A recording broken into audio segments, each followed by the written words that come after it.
Buenos tiempos. Gracias por estar. Bonito día. Me imagino que vacaciones para muchas personas. Voy a continuar con la lectura del libro Más allá de la libertad y la dignidad de Skinner.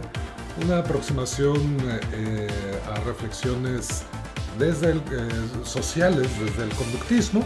Lectura comentada, como ya he hecho en otras ocasiones, ya saben.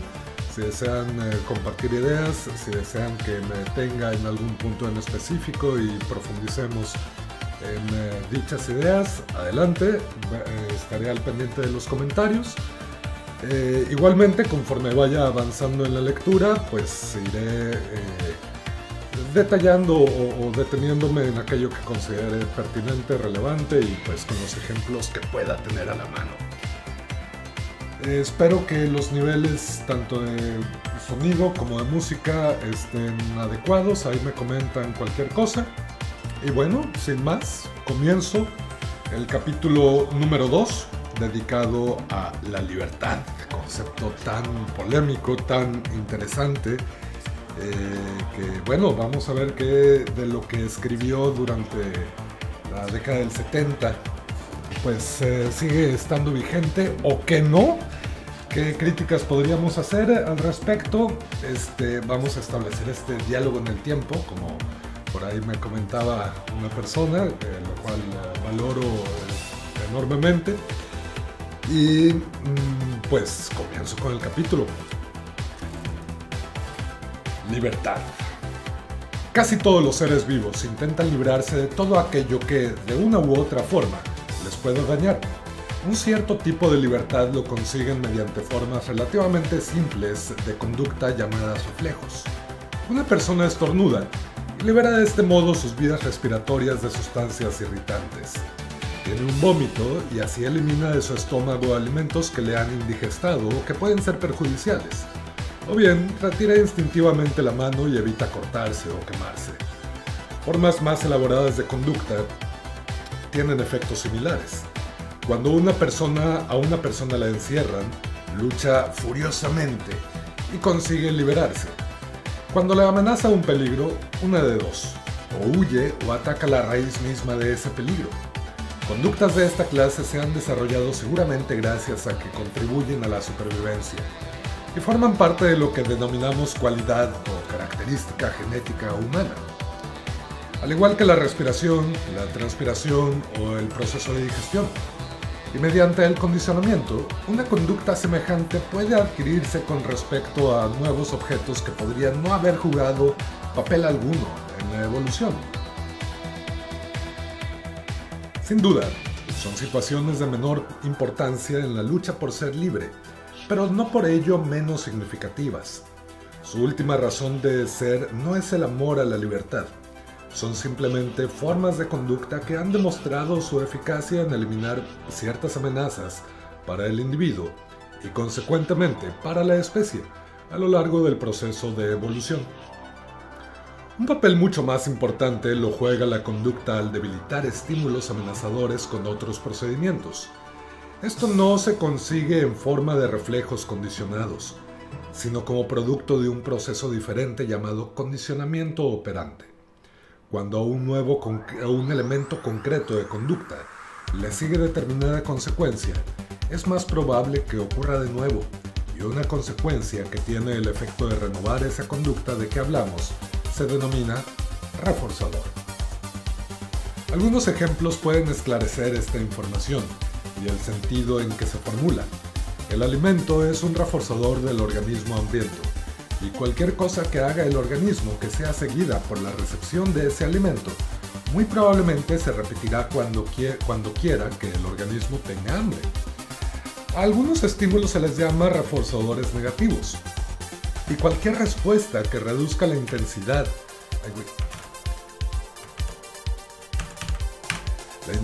de tal estímulo o que lo anule, es muy probable que sea emitida al reaparecer el estímulo en cuestión. Así, cuando una persona busca refugio del sol ardiente y se pone a cubierto, es muy probable que se ponga de nuevo a cubierto tan pronto como el sol vuelva a calentar. La reducción de la temperatura refuerza la conducta de la que depende, es decir, la conducta a la que sigue. El condicionamiento operante también se presenta cuando una persona evita simplemente el sol ardiente, cuando, dicho burdamente, se escapa de la amenaza del calor solar. Bueno, aquí de entrada Skinner nos está explicando cómo funciona la conducta, cuáles son los principios que aplican a esto, tanto reforzadores como castigos, y nada más retomando, sintetizando, reforzador es todo aquel estímulo posterior que aumenta la frecuencia de determinada conducta, que aumenta la posibilidad de que se vuelva a presentar determinada conducta. Y castigo es todo aquel estímulo posterior también que aumenta, que disminuye la posibilidad de que se presente determinada conducta. Continúo. Los reforzadores negativos son también denominados aversivos, en el sentido de que son realidades de las que los organismos huyen. El término sugiere un distanciamiento espacial, escaparse o huir de algo, pero en realidad la relación esencial es temporal.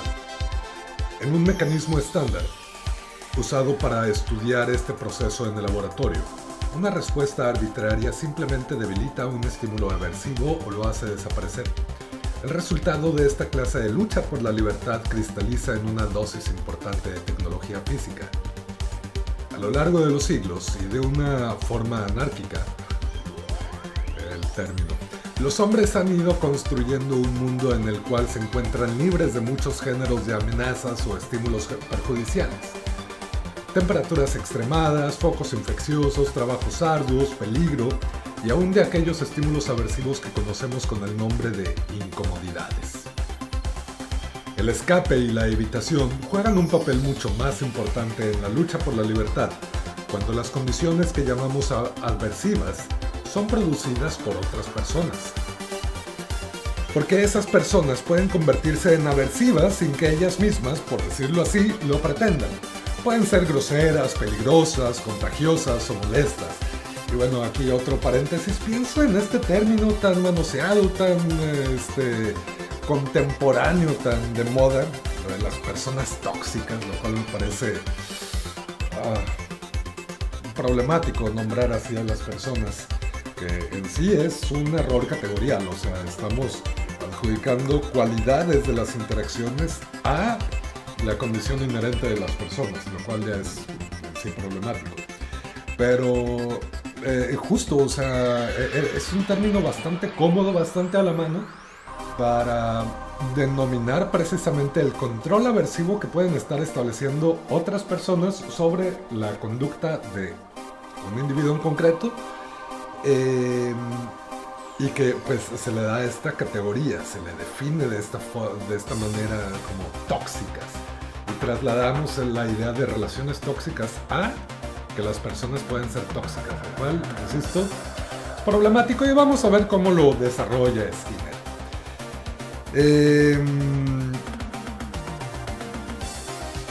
Y en consecuencia se les huye o uno intenta evitarlas en cuanto pueda. También pueden ser aversivas intencionadamente, esto es, pueden tratar a otras personas aversivamente por causa de las consecuencias que se derivan de esa conducta. Por ejemplo, un capataz de esclavos induce al esclavo a trabajar azotándole cuando se detiene en su labor. Al reanudar el trabajo, el esclavo se libra del azote e indirectamente refuerza la conducta del capataz, que volverá a usar el látigo apenas el esclavo se detenga. Un padre puede regañar al hijo hasta que el hijo haga lo que se le pide, y al hacer lo que se le pide, el niño se libera de la reprimenda y refuerza de esta forma la conducta de su padre, quien recurrirá de nuevo a la amonestación puesto que surte efecto, sirve. El chantajista amenaza a su víctima con descubrirle, a menos que le pague. Al pagar, la víctima se libera de la amenaza e indirectamente refuerza la práctica del chantaje.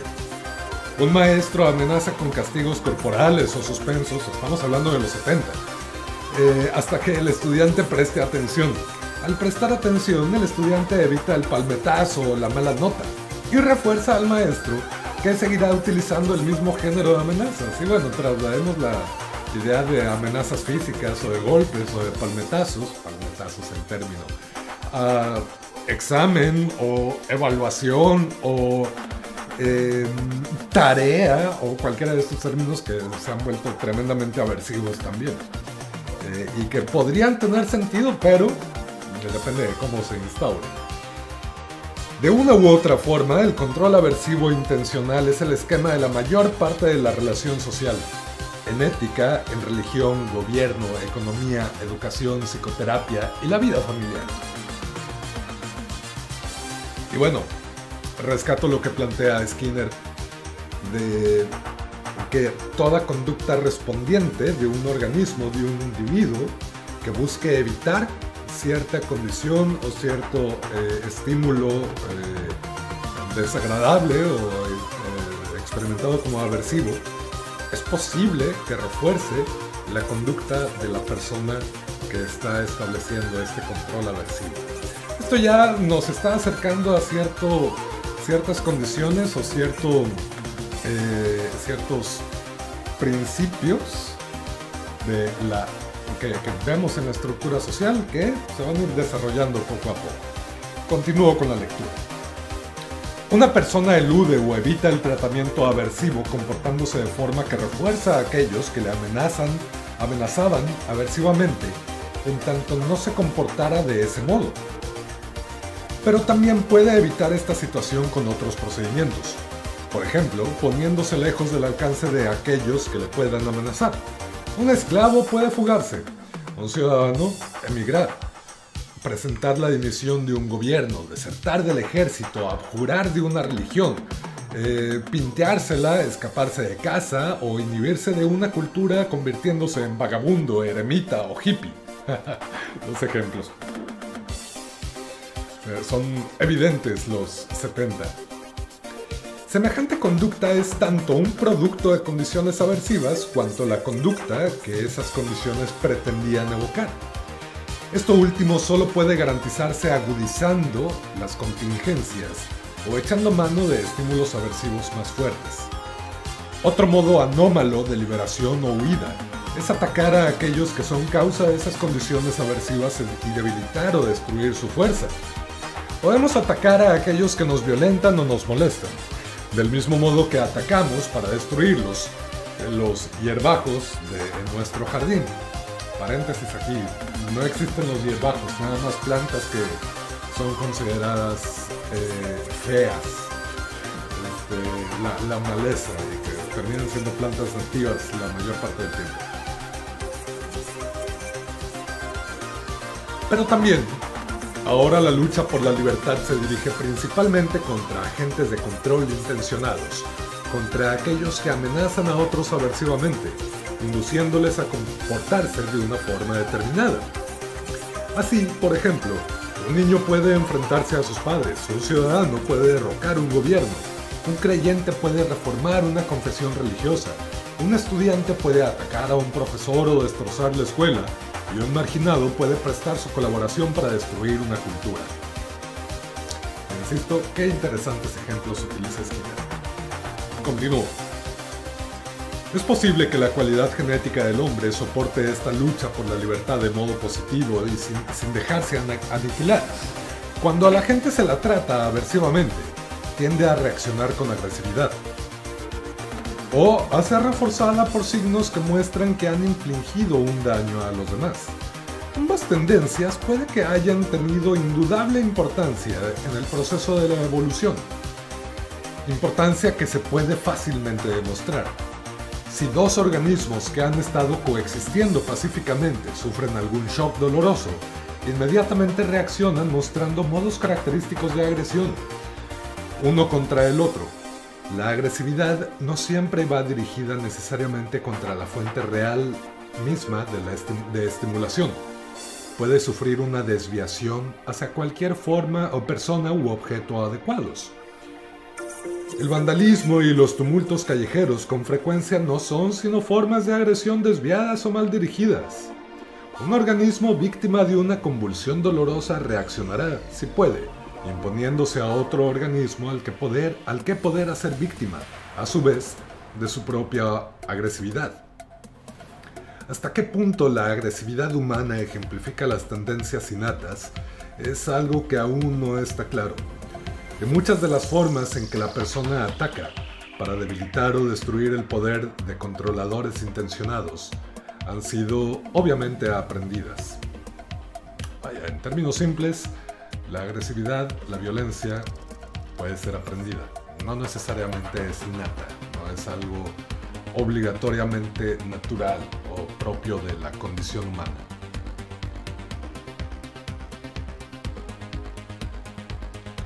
Lo que bien podríamos denominar literatura de la libertad ha sido esencialmente concebida para inducir a la gente a escapar, o bien a atacar de o aquellos que actúan para controlarlos aversivamente. El contenido de esta literatura es la filosofía de la libertad, pero las filosofías se cuentan entre aquellas causas internas que deben ser sometidas a un cuidadoso escrutinio. Decimos a veces que una persona se comporta de un modo determinado, como consecuencia de su propia filosofía. Pero el hecho es que, en realidad, deducimos esa filosofía a partir de su conducta, y por tanto no podemos utilizarla como explicación satisfactoria, a menos que, a su vez, sea debidamente explicada. La literatura de la libertad, por otra parte, tiene un estatus objetivo muy simple. Consta de libros, folletos, manifiestos, discursos y otros productos verbales. Importante esto, son productos verbales, pensados con el propósito directo de incitar a la persona a que se libre a sí misma de diversas clases de control intencionado. Esta literatura en realidad no imparte una auténtica filosofía de la libertad, simplemente estimula a la gente a actuar. Esta literatura con frecuencia pone de relieve las condiciones que venimos denominando aversivas. Voy viendo que hay un comentario, nada más no lo tenía a la mano, una disculpa, veo que es... Juan, buenos tiempos. Te vienes a quejar de todo. Adelante, quéjate. Chido, chido. ¿Todo bien? Qué gusto, buenos tiempos. Pues aquí leyendo a Skinner, que este capítulo particularmente de la libertad, y que sí, vamos a quejarnos sin bronquísimas. Creo que nos da elementos bastante interesantes para, uno, que justo es este apartado que estoy abordando en este momento. Pensar sobre los discursos en torno a la libertad, los discursos contemporáneos en torno a la libertad. Milei, te estoy viendo a ti. Y bueno, los libertarios en general, por no decir libertontos, perdón.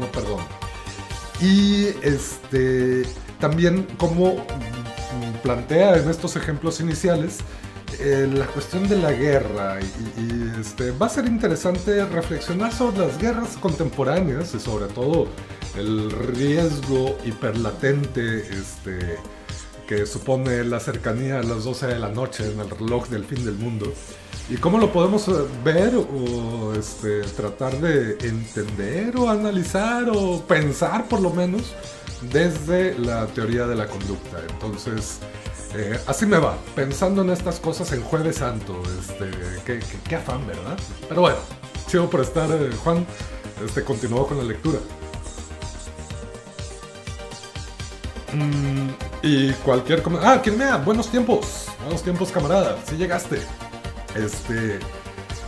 Pues continúo. Qué bueno que hay bandita. Comenten, ya se la saben.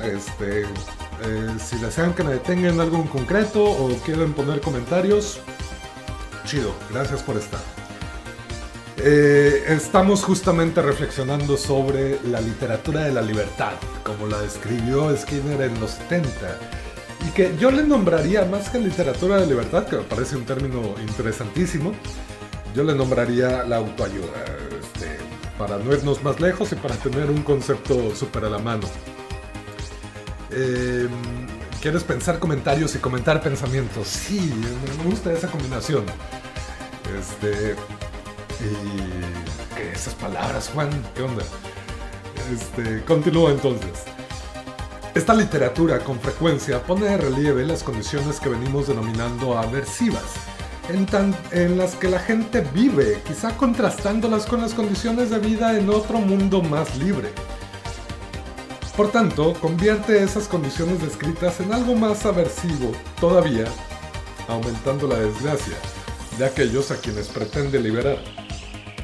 También identifica, sin lugar a dudas, a aquellos de quienes debemos liberarnos o a los poderosos contra quienes tenemos que dirigir nuestros ataques para debilitar su poder. Los malvados característicos, villanos en la terminología folletinesca, son los tiranos, los curas, los generales, los capitalistas, los profesores autoritarios y los padres impositivos. Y bueno, claro, todos estos perfiles, estas identidades o estos personajes son contenedores de alguna manera de aquellos estímulos aversivos que suponen cierta forma de control en nuestra conducta, la imposibilidad de acceso a la libertad, y que, como plantea Skinner, la literatura de la libertad o la autoayuda tiende a dirigir sus quejas hacia estas identidades o estos perfiles. Vamos a ver cómo lo soluciona. Continúo.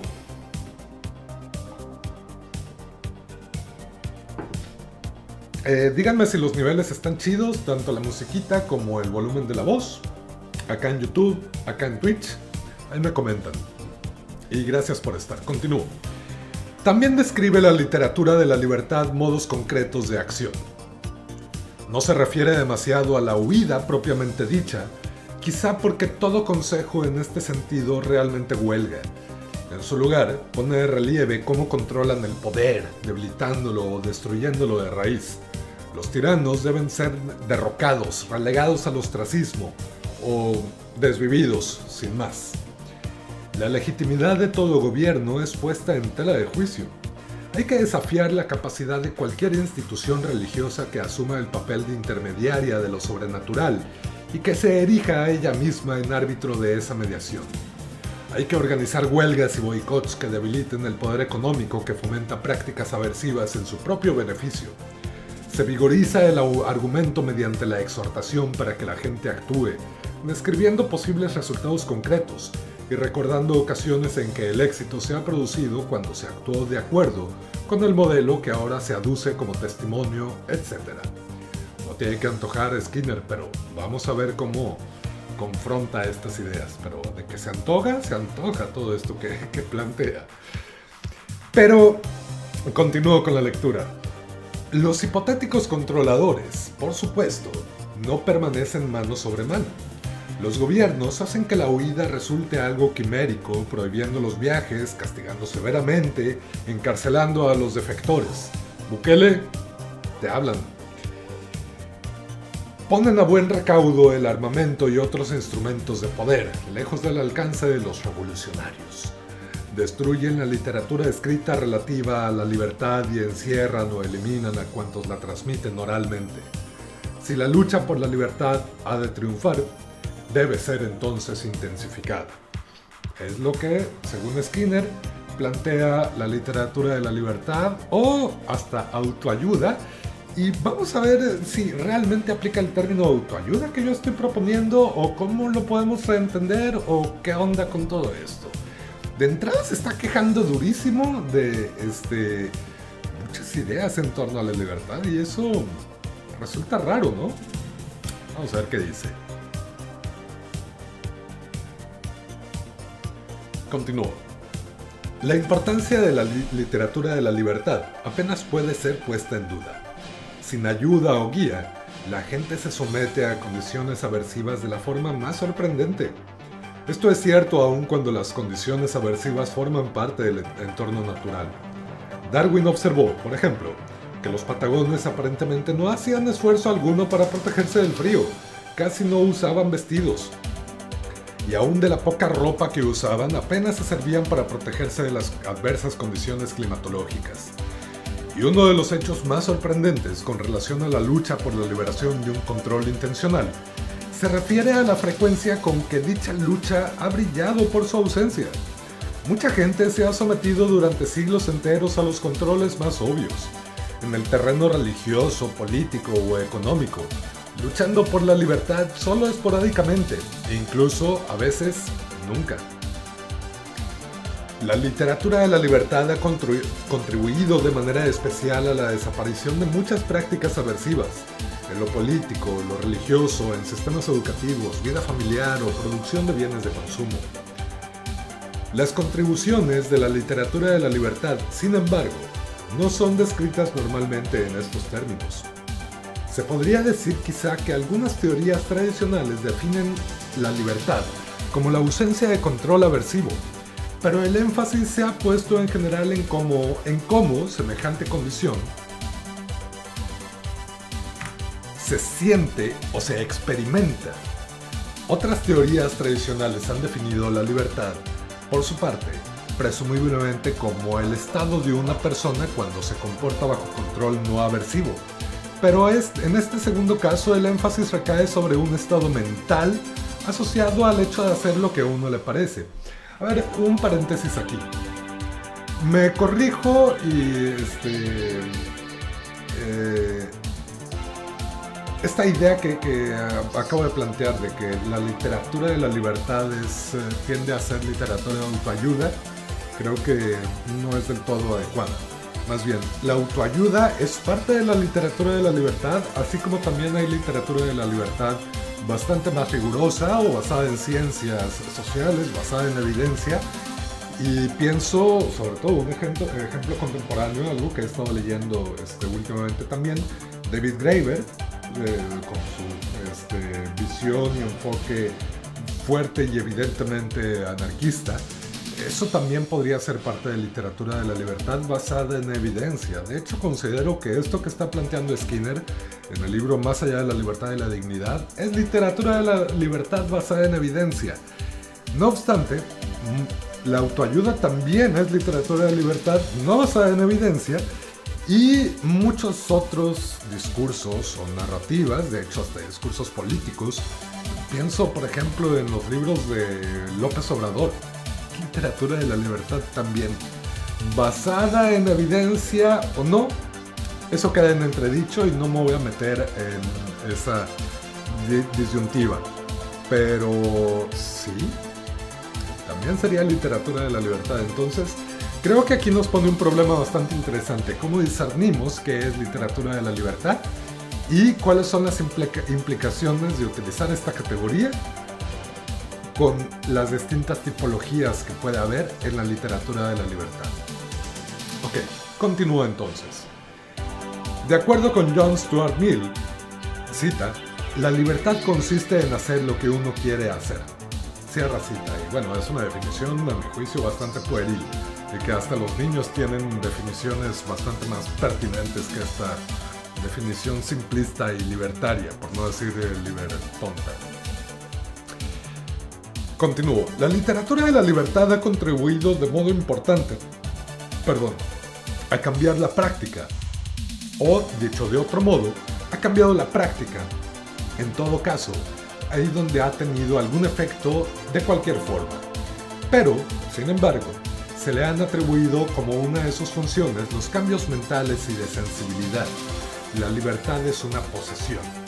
Una persona escapa o destruye el poder de otra persona que le controla para llegar a sentirse libre. Y una vez que se siente libre, puede hacer lo que desea, ya no se recomienda nada más. La literatura de la libertad ya no prescribe ninguna otra norma, excepto quizá la de mantenerse alerta a todo trance continuamente, no sea que el control reaparezca. Y bueno, acá otro apunte. En el capítulo anterior, titulado Hacia una tecnología de la conducta, ya Skinner hace una crítica sobre todo a los modelos mentalistas y dualistas, o al dualismo mentalista, de cómo es que, por ejemplo, para sintetizarlo y retomar el ejemplo, la personalidad se puede llegar a asumir o a entender como algo inherente a la persona, como algo dentro de la mente, del cerebro, de la cabeza. Cuando la personalidad es un patrón de interacciones, por tanto no está dentro, no es propio de, sino tiene que ver con interacciones y, claro, la historia de aprendizaje, algo que podríamos decir sí está dentro del individuo, pero las respuestas las establece en mucho mayor medida las consecuencias del ambiente que lo que pasa en la cabeza. Y es que, nada más para complejizar un poco este planteamiento, a veces la consecuencia del ambiente es el pensamiento, lo que puede estar dentro de la cabeza, la conducta verbal en lo privado, como decía Skinner. Bueno, esto puede parecer que complejiza las cosas, pero sigue los mismos principios de la conducta que pues se han comprobado. Entonces, la crítica que está haciendo aquí es también a las visiones mentalistas de la libertad, y ahí le tira una pedrada durísima a Rogers. Carl Rogers, uno de los principales exponentes de la psicología humanista, que a mi juicio me parece bastante laxa su esperanza, y que no operativiza, o que falla más bien en discernir las variables que intervienen en la conducta de una persona, y apela tanto entre líneas como explícitamente, o bueno, solía apelar en sus textos, esta idea de la libertad y de apartarnos del control en aras de la autorrealización. Entonces percibo que él está tirando una pedrada bastante directa. Voy a hacer una breve pausa, voy por agüita y regreso. Sigo con la lectura de Más allá de la libertad y la dignidad de Skinner, el capítulo 2 dedicado a la libertad. No te vayas.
He regresado. Continúo entonces con la lectura. El sentimiento de libertad se convierte en guía inseguro para la acción tan pronto como los posibles controladores recurren a medidas no aversivas, como es casi seguro que hagan para evitar los problemas surgidos cuando el controlado escapa o ataca. Las medidas no aversivas resultan menos notorias que las aversivas, y normalmente se recurre a ellas con más parsimonia, pero tienen ventajas obvias que aconsejan su uso. El trabajo productivo, por ejemplo, fue durante algún tiempo el resultado del castigo. El esclavo trabajaba para evitar las consecuencias desagradables que se hubieran seguido de su holgazanería. Los salarios, en cambio, ejemplifican bien un principio distinto. A una persona se le paga cuando se comporta de una manera determinada, para que siga comportándose de la misma forma. Aunque hace mucho tiempo que se ha descubierto la eficaz cualidad de las recompensas, sin embargo, los sistemas de salario han evolucionado muy lentamente. En el siglo XIX se pensaba que una sociedad industrial requeriría masa trabajadora hambrienta. Los salarios solamente serían eficaces en la medida en que el trabajador pudiera cambiarlos por alimentos. Al convertirse el trabajo en algo menos aversivo, por ejemplo, reduciendo la jornada o mejorando las condiciones materiales de ese trabajo, ha sido posible encontrar hombres que trabajaran para obtener recompensas menores. Hasta muy recientemente la enseñanza era algo casi por completo aversivo. El estudiante estudiaba para evitar las consecuencias desagradables que se le seguirían si no estudiaba, pero se han ido descubriendo técnicas pedagógicas no aversivas, gradualmente aplicadas. El padre hábil comprende que es mejor premiar al niño por su buena conducta que castigarle cuando se porta mal. Las organizaciones religiosas van abandonando las antiguas amenazas al fuego del infierno para enfatizar más en el amor de Dios.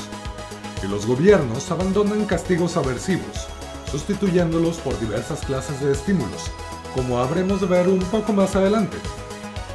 Lo que el profano llama un premio es en realidad un reforzador positivo, cuyos efectos han sido estudiados de manera exhaustiva en el análisis experimental de la conducta operante. No es posible reconocer sus efectos con la misma facilidad con que se reconocen los producidos por contingencias aversivas, porque aquellos quedan diferidos, es decir, se presentan solo más tarde, y sus aplicaciones son consecuentemente retrasadas. Pero en realidad, se dispone actualmente de técnicas tan poderosas como pudieron serlo las antiguas técnicas aversivas.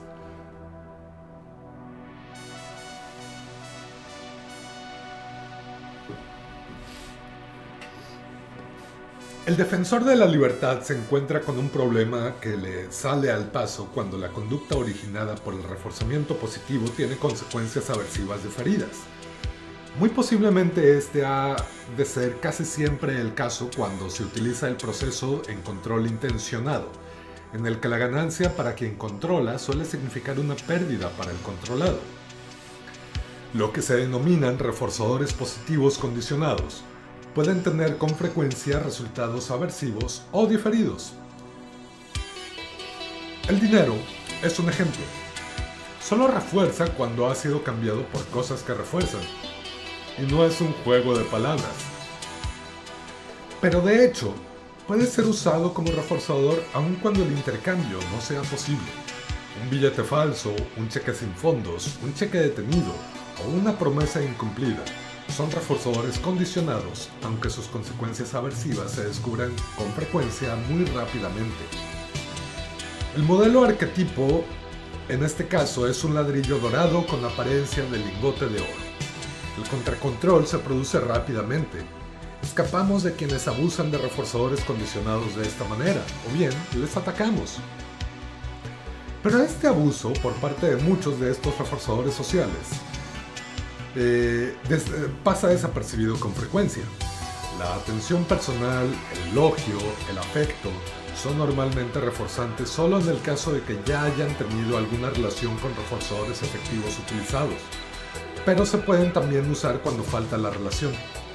El elogio estimulante y las muestras de afecto con los que padres y maestros se recomienda que solucionen problemas de conducta puede ser algo engañoso, porque ganar amigos puede hacerse igualmente con el recurso a muchas triquiñuelas, palmaditas en la espalda, por ejemplo, o dando coba, que me imagino que es algo así como dar el avión.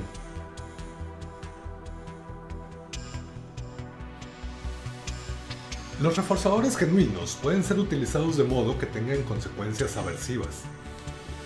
Un gobierno puede evitar la emigración haciendo la vida algo más interesante, proporcionando dosis masivas de pan y circo, fomentando los espectáculos deportivos, el juego, la bebida y otros estimulantes, diversos géneros de conducta sexual, cuyo efecto es mantener a la gente dentro del ámbito en que aquel gobierno puede aplicar sanciones aversivas. Los hermanos Goncourt comprobaron el aumento creciente de la pornografía en Francia de su tiempo. Cita: la literatura pornográfica, escribieron, es servidora de un subimperio. Se puede domar a un hombre como se doma a un león, por medio de la masturbación. Interesante planteamiento, el control desde la sexualidad. Y bueno, esto también ya lo planteó Freud en su momento. Que hay control desde la sexualidad, claro. Creo que aquí la cuestión es el énfasis que le podemos dar a ese control desde la sexualidad y no desde otras variables o de otros estímulos reforzantes como puede ser el dinero que bien está planteando Skinner, o el reconocimiento social, que eso es relevantísimo. Por cierto, no se olviden de darle like, porque reconocimiento social, y eso favorece que siga haciendo esto si les gusta. Entonces también ejerzan control apetitivo en mi conducta, por favor.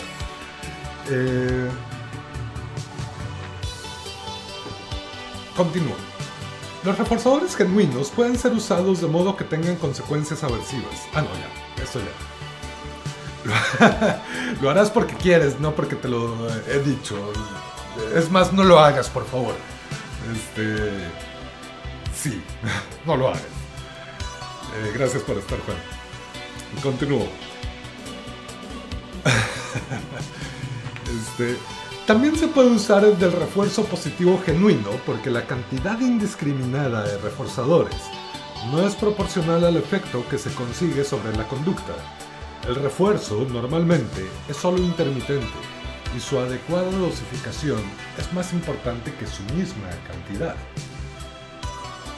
Ciertas dosificaciones generan una gran cantidad de conducta, a cambio de un muy pequeño refuerzo, y semejante posibilidad, naturalmente, no ha pasado desapercibida para los potenciales controladores. Dos ejemplos podemos mencionar en que su práctica va en perjuicio de los afectados. En el sistema de incentivos conocido como pago por pieza hecha o a destajo,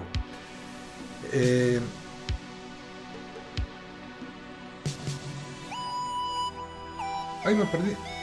Aquí está. El trabajador se le paga una cantidad determinada por cada unidad de trabajo realizada. El sistema parece garantizar el equilibrio entre los bienes producidos y el dinero recibido. Esta distribución resulta atractiva para la empresa, que puede calcular de antemano los costes de producción, y también para el trabajador, que puede saber con exactitud la cuantía de su ganancia. Este llamado programa de refuerzo de razón fija puede ser usado, sin embargo, para originar gran cantidad de conducta por muy escasa retribución. Induce al trabajador a trabajar deprisa, y el procedimiento puede ser distendido, es decir, puede pedirse más trabajo por cada unidad sin correr, por otra parte, el riesgo de que el trabajador cese en su labor. Su consecuencia última, trabajo duro con muy poca paga, puede llegar a ser extremadamente aversiva. Y bueno, ejemplos creo que sobran. De hecho, ya pues he estado en otros momentos leyendo Trabajos de mierda de David Graeber, donde también aborda temáticas similares. Creo que resulta bastante relevante tener presente justamente cómo funcionan los sistemas de refuerzo por razón fija o razón variable, que ahorita lo voy a describir. Sobre todo con los ejemplos que plantea en términos de trabajo, y que esto también es relevante en términos de evidencia científica para entender las implicaciones en el sistema laboral contemporáneo, por lo menos aquí en México, y bueno, claro, en todo el mundo, pero planteo México por la cuestión de la discusión contemporánea en torno a las horas de trabajo, la remuneración, la idea de productividad de los libertontos y cosas así. Continúo. Un programa relacionado, llamado de razón variable, constituye el fundamento de todos los sistemas de juego. Una empresa de juego paga a la gente para que ésta le dé dinero, es decir, les paga a esas personas cuando éstas apuestan, pero paga con un procedimiento que hace persistir las apuestas, aunque a la larga la cantidad pagada sea mucho menor que la cantidad apostada. Al principio, la variable puede ser favorable al apostante, entonces gana. Pero luego la variable se puede distender, elongar en el tiempo, de tal forma que el jugador siga jugando aun cuando empiece a perder. Esta distensión de la variable puede ser accidental. Un primer golpe de buena suerte que va gradualmente empeorando ha sido de hecho el comienzo de jugadores empedernidos. O bien la variable se somete a un proceso de distensión controlada por alguien que domina el truco. A la larga, la utilidad es negativa. El jugador lo pierde todo.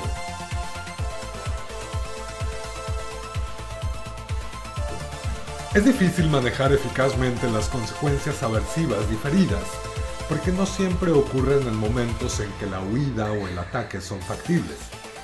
Cuando, por ejemplo, el controlador puede ser fácilmente identificado o está a la mano. Pero el reforzamiento inmediato es positivo y no es puesto en tela de juicio.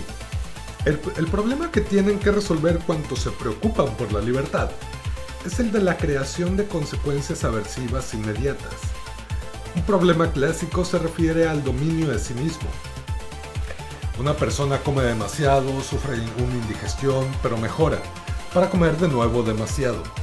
Los elementos exquisitos o la conducta que ellos provocan deben hacerse lo suficientemente aversivos como que para que la persona huya de ellos no comiendo. Pienso en el ejemplo de los sellos negros acá en México, que establecen cuáles son los posibles riesgos a la salud o excesos en ciertos ingredientes o en su composición que puede resultar aversiva, y hay que comunicarlo eso. A mí me parece que ha sido una legislación que, además de brindar resultados deseables e interesantes a costa de un estímulo aversivo mínimo, como puede ser el derivado de la experiencia pensante, si ustedes quieren, de la persona, pues no inhibe directamente la compra de estos productos, solo genera un marco de reflexión sobre las consecuencias de esto. Apela a la libertad, estableciendo una especie de control aversivo suave, yo diría. Vamos a ver qué más dice. Abre paréntesis aquí. Se podría pensar que solo puede escapar antes de comerlo, pero los romanos escapaban después mediante el uso de un vomitivo. Por ahí pensé en un meme de hace 20 años de Cyanide and Happiness, que, bueno, obviamente es un chiste negro sobre ciertos trastornos de la conducta alimenticia, pero esto de vomitar y volver a comer, twice the taste, sin la implicación de las calorías. Es un chiste bastante grosero y cuestionable, pero también de un momento histórico que hay que tener en cuenta. Continúo. Los estímulos aversivos normales pueden ser condicionados. Algo así se hace cuando al comer demasiado se le considera malo, glotonería o algo pecaminoso. Otras clases de conducta, cuando se quieren suprimir, son declaradas ilegales y castigadas en consecuencia. Cuanto más diferidas sean las consecuencias aversivas, tanto mayor es el problema planteado. Llegar a conseguir que hayan afectado a la conducta las últimas consecuencias de fumar, por ejemplo, ha exigido la orquestación de enormes medios. Una afición arraigada, y yo como fumador estoy totalmente de acuerdo, es un gusto, un hábito horrible. Continúo. Una afición arraigada, un deporte, una aventura amorosa o un salario muy elevado pueden llegar a anular otras posibles actividades que, a largo plazo, podrían ser mucho más estimulantes. Lo malo es que el plazo es demasiado largo como para que sea posible un contracontrol. Esta es la causa por la cual el contracontrol es ejercido, en el mejor de los casos, solamente por aquellos que sufren consecuencias aversivas pero que no quedan sujetos a refuerzos positivos. Se dictan leyes contra el juego, los sindicatos obreros rechazan el llamado pago por pieza terminada, y a nadie se le permite contratar niños asalariados o pagar a personas que se avengan a según qué prácticas inmorales. Pero estas medidas puede que sean precisamente rechazadas por aquellos a quienes se pretenden proteger. El jugador rechaza cualquier ley antijuego, el alcohólico se rebela contra la ley seca, y un niño o una trabajadora sexual es posible que, de hecho, acepten voluntariamente su trabajo al precio que se les señale.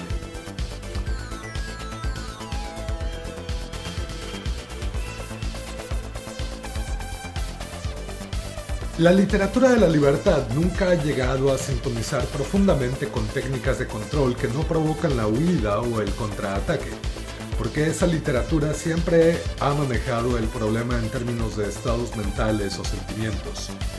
En su libro Soberanía, Bertrand de Jouvenel cita a dos importantes figuras de este género de literatura. Según Leibniz, la libertad consiste en la capacidad de hacer lo que uno quiere. Y según Voltaire, cuando hago lo que yo quiero hacer, en ello estriba mi libertad. Pero ambos escritores añaden una frase para concluir su reflexión. Leibniz añade, o en el poder querer aquello que se puede conseguir. Y por su parte Voltaire dice más cándidamente, pero no puedo dejar de querer lo que en verdad quiero. Jouvenel relega estos comentarios a una nota a pie de página, diciendo que la capacidad de creer es un asunto de libertad interior. la libertad del hombre interior, la cual cae fuera del juego de la libertad. Nuevamente apelando a estas formas de mentalismo, ¿no? Continúo. Una persona en verdad quiere algo cuando actúa eficazmente por conseguirlo. Apenas se le presenta la ocasión. Una persona que dice quiero algo de comer, presumiblemente comerá cuando encuentre algo a mano. Si dice quiero calentarme, se refugiará en cuanto pueda en algún lugar abrigado. Estos actos fueron reforzados en el pasado por aquello mismo que se deseaba. Lo que una persona siente cuando se experimenta a sí misma deseando algo depende de las circunstancias. El alimento resulta estimulante precisamente solo en casos de privación, y una persona que necesita algo para comer puede que experimente aspectos de tal estado, por ejemplo, espasmos de hambre. Una persona que quiere calentarse normalmente es porque tiene frío. También se pueden experimentar condiciones asociadas con una alta probabilidad de respuesta, junto con aspectos de la ocasión presente que son homologables a aquellos de ocasiones precedentes, en virtud de los cuales la conducta había sido y sigue siendo reforzada. El querer, sin embargo, no es un sentimiento ni es un sentimiento tampoco la razón por la que una persona busca lo que busca.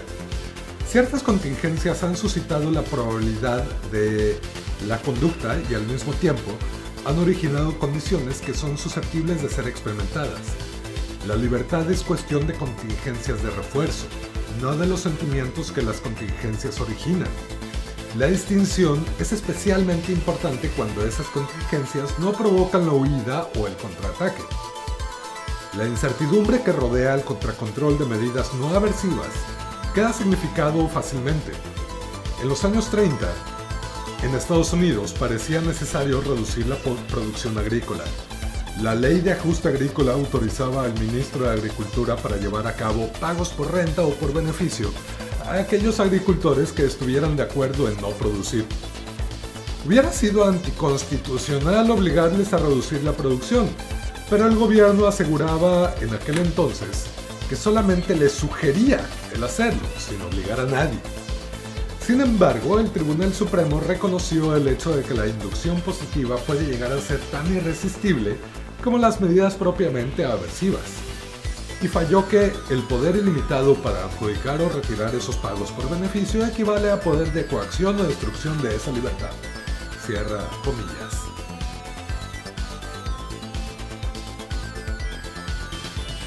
La decisión, con todo, fue más tarde revocada cuando el mismo Tribunal Supremo falló, esta vez, que sostener que el motivo o la tentación equivale a coacción es abocar a la ley a dificultades sin fin. Cierra cita. Precisamente algunas de esas dificultades son las que estamos estudiando. El mismo asunto surge cuando un gobierno organiza una lotería para conseguir ingresos que posibiliten la reducción de impuestos.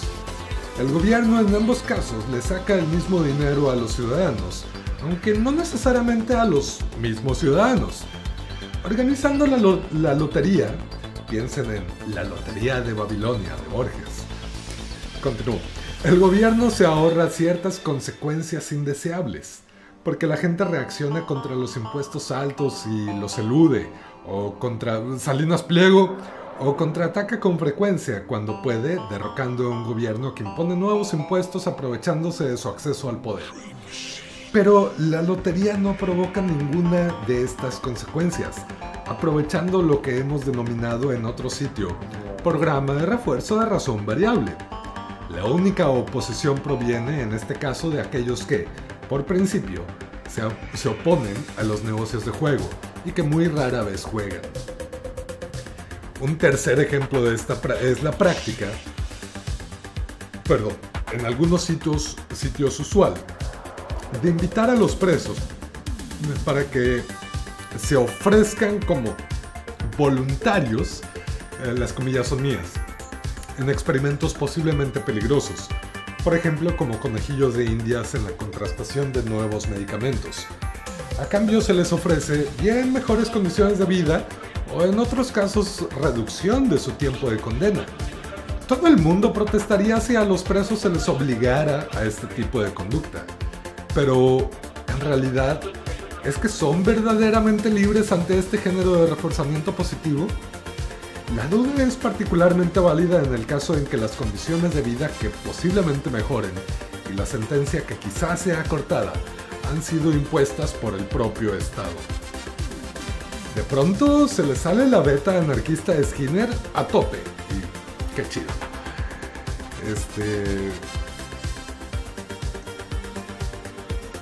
Vamos a ver qué tan anarquista se pone este libro. Buenas, Emperatriz del Viento. Qué chido, buenos tiempos. Gracias por estar. Estoy leyendo Más allá de la libertad y la dignidad de Skinner, el capítulo 2, enfocado a la libertad. Reflexiones tremendamente válidas en el contexto latinoamericano, entenderemos. Estoy por terminarlo y ahorita que lo termine el capítulo les voy a comentar con qué voy a seguir el día de hoy, que traigo ganas de hacer stream y traigo ganas de compartir otras cosas además de lectura, pero ahorita que termine el capítulo les cuento.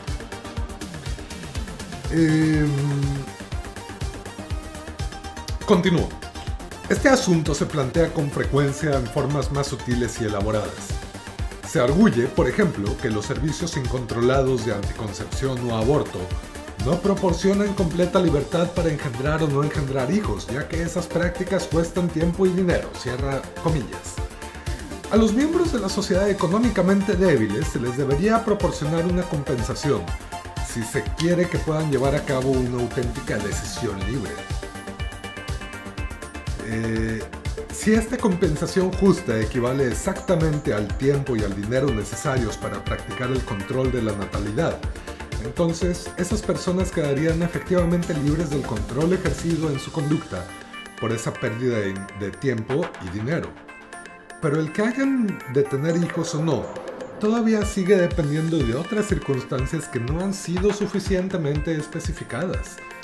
Si un país refuerza generosamente las prácticas de anticoncepción y aborto, ¿hasta qué punto sus ciudadanos son libres para tener o no tener hijos? Interesante planteamiento. Es provocador con las ideas implícitas precisamente en esta visión progresista en torno al aborto y la anticoncepción. Y bueno, mantiene en primer plano la reflexión de qué es lo que estamos entendiendo por control de conducta. Continúo.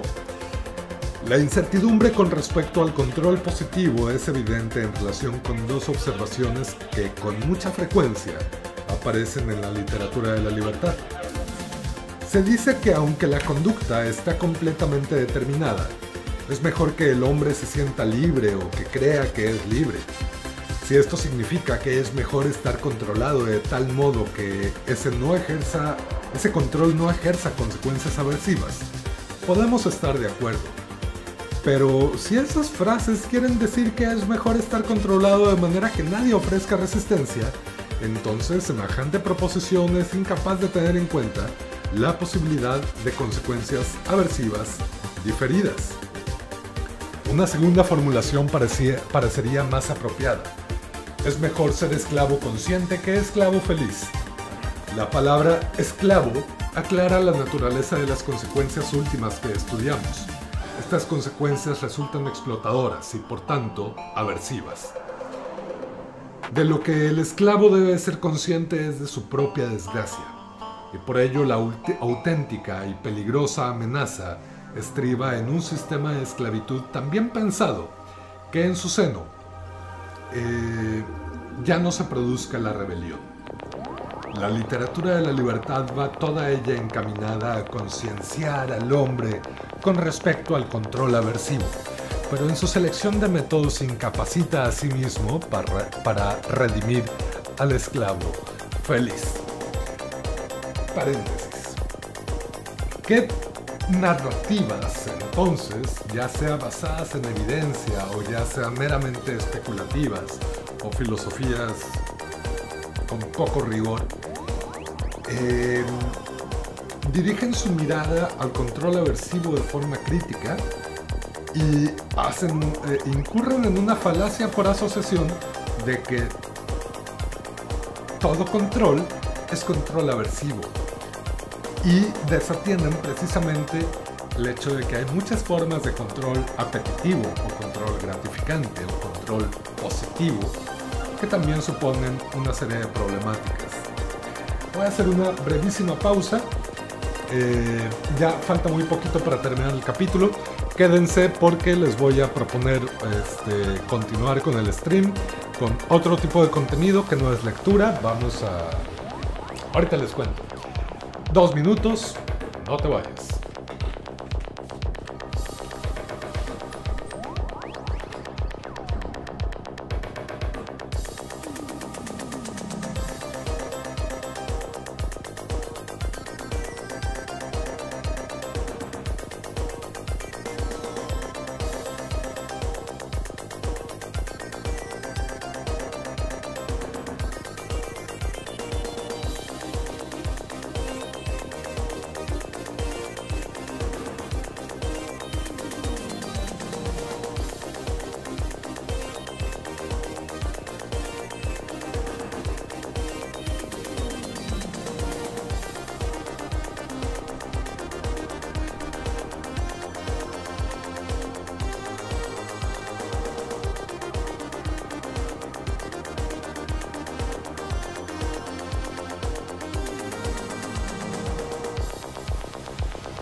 He regresado.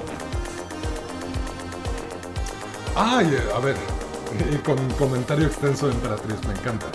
Que de hecho, Emperatriz, te debo algo sobre la nueva escuela mexicana. No creas que se me ha olvidado. Lo he estado pensando cómo hacerlo. Y sí, tenlo presente. Llegaste tarde a esta lectura, así que solo puedes decir que practiquen todo tipo de experimentos en presos, más si son asesinos o cosas así. En cuanto al aborto, creo que no es como la gente se imaginaría, que cada vez las mujeres se harían uno y otro. No es para nada una experiencia bonita, nadie quisiera vivir eso 2 veces. Puedo entender los planteamientos que formulas. Se te ha olvidado. Lo de los presos, entiendo tu planteamiento y no estoy de acuerdo. Creo que hay una cuestión y una frontera muy difusa entre cómo estamos entendiendo derechos humanos, su suspensión, que claro, entrarle al tema de derechos humanos, también hay muchas cuestiones polémicas que no todo es miel sobre hojuelas. Es un discurso muy bonito que en la práctica se vuelve complicado, y creo que este es un ejemplo bastante interesante para entrarle. Pienso en las implicaciones riesgosas de este tipo de discursos, por ejemplo, a partir de propuestas sociales, estructurales, como la que estamos viendo de Bukele en El Salvador, que básicamente apela a una suspensión este, radical, y no me gusta usar esta palabra para este ejemplo, pero lo estoy utilizando, de una suspensión radical de los derechos humanos. La experimentación en los presos... Es que, va, fácil. El problema con las personas privadas de su libertad son las condiciones estructurales que facultan y que priorizan el hecho de que las personas privadas de su libertad sean personas de estratos bajos, sin tantos recursos como otras. Yo estaría totalmente de acuerdo con lo que planteas, y aquí va mi hot take. Si esa experimentación fuese únicamente en personas presas que fueron presas debido al mal uso de sus privilegios, sobre todo en estratos altos, millonarios. Experimentemos con los millonarios, comámonos a los ricos. Es lo que voy a decir a manera de hot take. Bueno, evidentemente podemos tener diferencias ideológicas o de posicionamientos, y este es el mío. Dice Scrimea: asaltar los derechos humanos en el sistema carcelario abre el riesgo de que cualquiera se le haga lo mismo. Justo lo que estoy planteando, teniendo en cuenta que en las cárceles hay inocentes, presos políticos o gente que simplemente no se alinean a los intereses del poder. Comámonos a los ricos. Dices muy interesantemente, claro, aquí entraría un criterio respecto a cómo estamos entendiendo el sistema punitivo de justicia, y que más adelante en el texto seguramente va a haber oportunidades para reflexionar al respecto con mucho mayor detenimiento.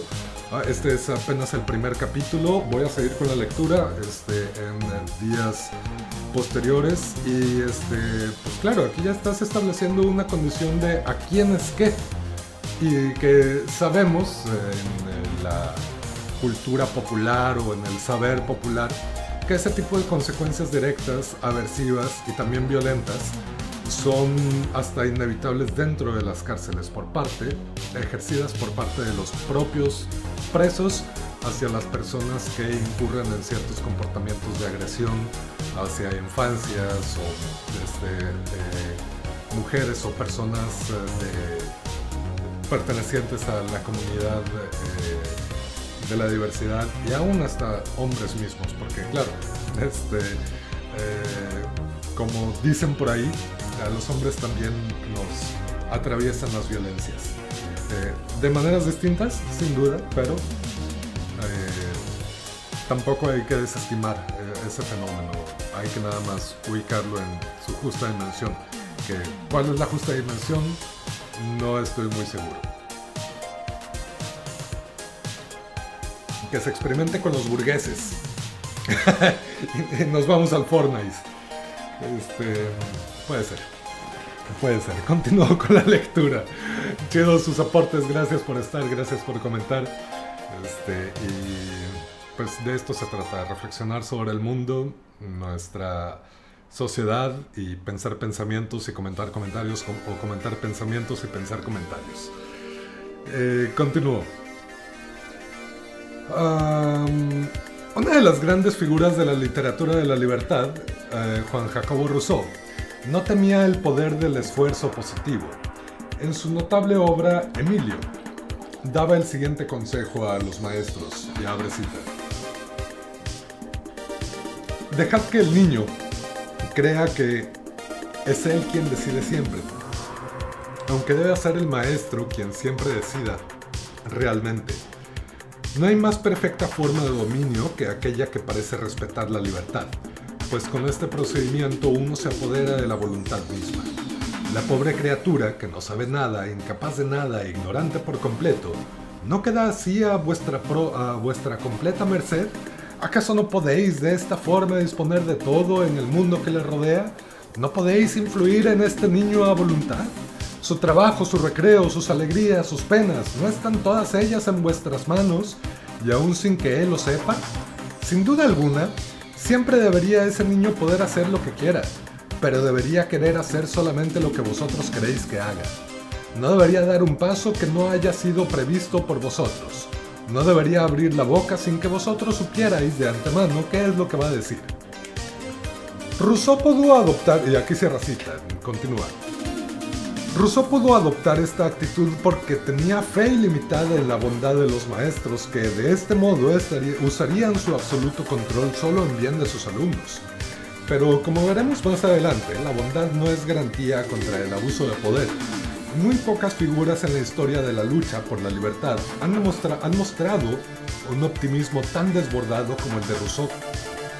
Al contrario, se han ido al extremo opuesto pensando que todo control es malo. Y al actuar así ejemplifican un proceso de conducta denominado generalización.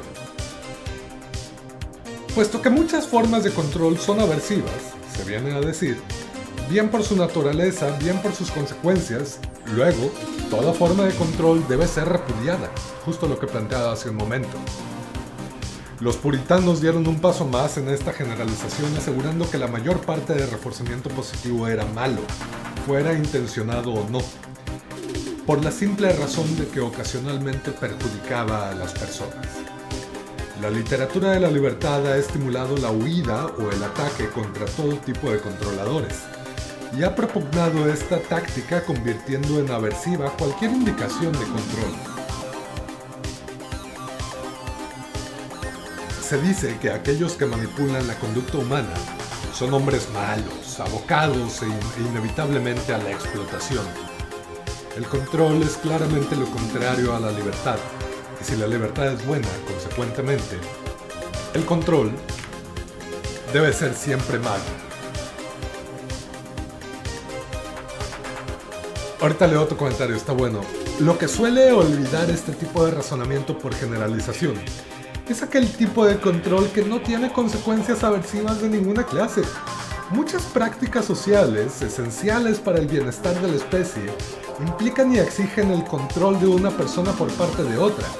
Y nadie que tenga una dosis mínima de interés en el progreso humano puede suprimir ese género de control. Más adelante comprobaremos que, con el fin de hacer prevalecer la proposición de que todo control es malo, ha sido necesario disfrazar u ocultar la naturaleza de prácticas útiles. Ha sido necesario seleccionar prácticas débiles justamente porque pueden ser disfrazadas o desfiguradas. Y lo que es todavía más extraordinario, en verdad, perpetuar medidas punitivas. Dices, Emperatriz, formas de control. ¿Esto incluye los textos escolares que tienden a propaganda para el presidente? Bueno, entiendo que tu contexto es distinto. Si mal no recuerdo, estás en Bolivia. Desconozco cómo puede ser la propaganda presidencial en ese contexto. Y esto me lleva también a una interrogante. ¿Toda propaganda es mala? ¿Toda propaganda debería eliminarse?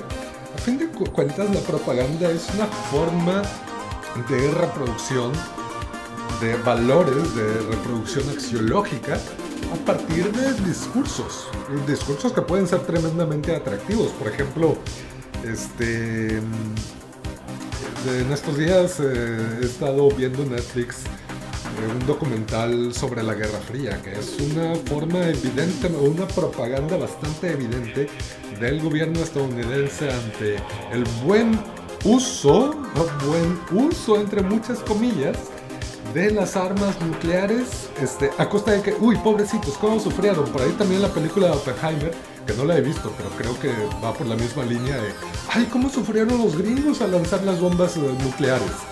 Que, claro, es una propaganda bastante cuestionable. Pero, ¿qué otro tipo de valores se pueden reproducir mediante propaganda y que pueden ser deseables? Creo que ahí es una cuestión de también desde dónde nos posicionamos y cómo estamos juzgando o evaluando ciertas formas de reproducción axiológica. Y claro, debe de ser cuestionado. Me parece fascinante que lo cuestiones. Yo me cuestionaría también cómo estamos cuestionando qué.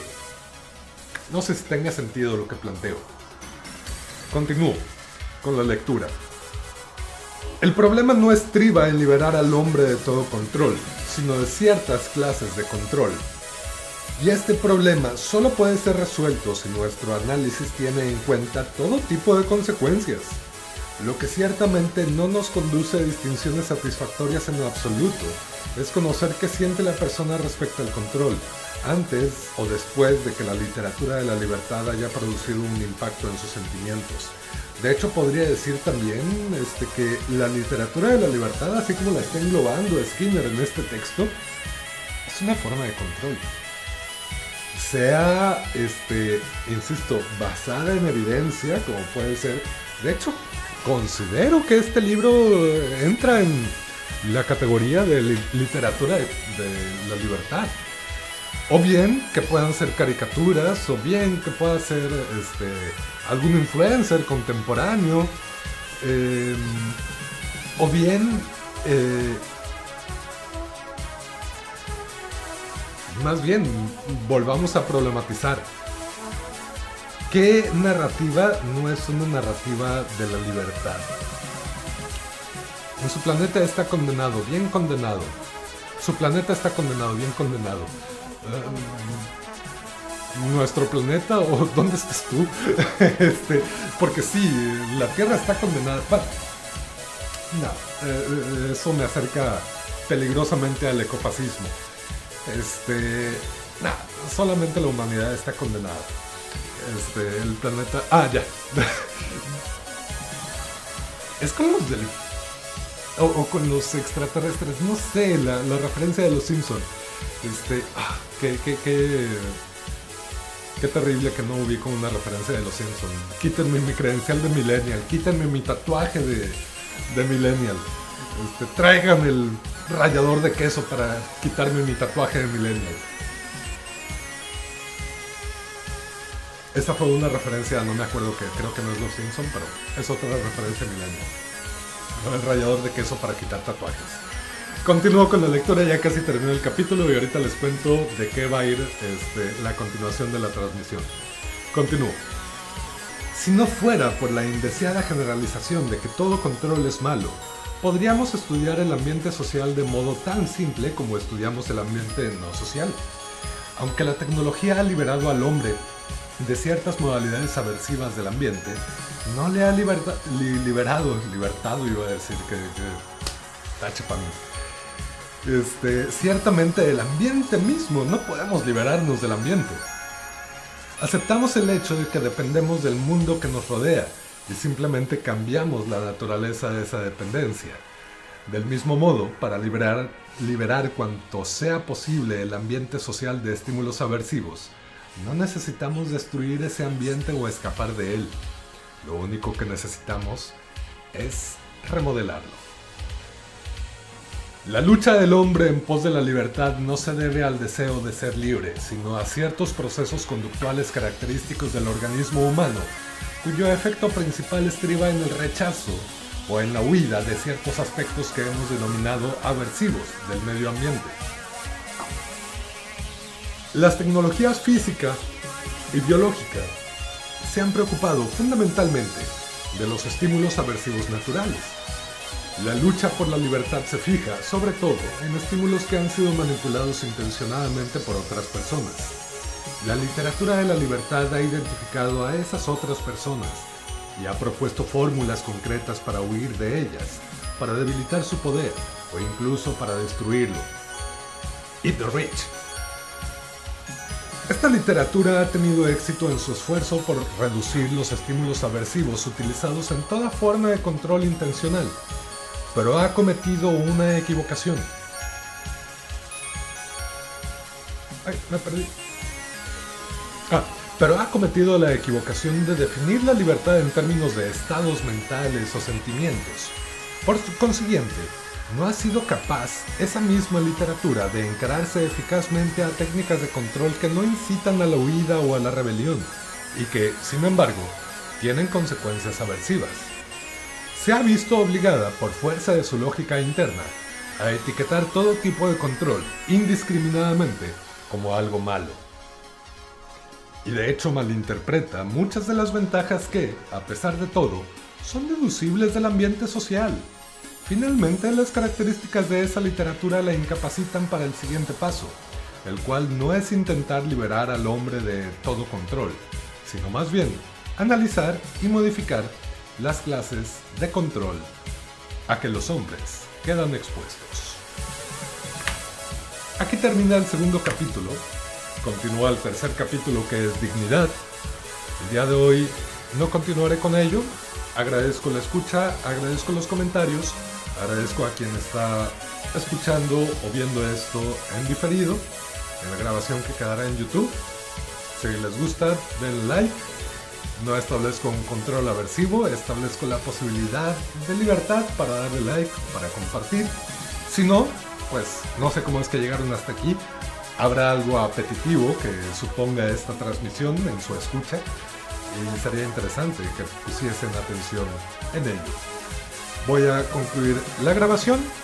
Gracias por estar.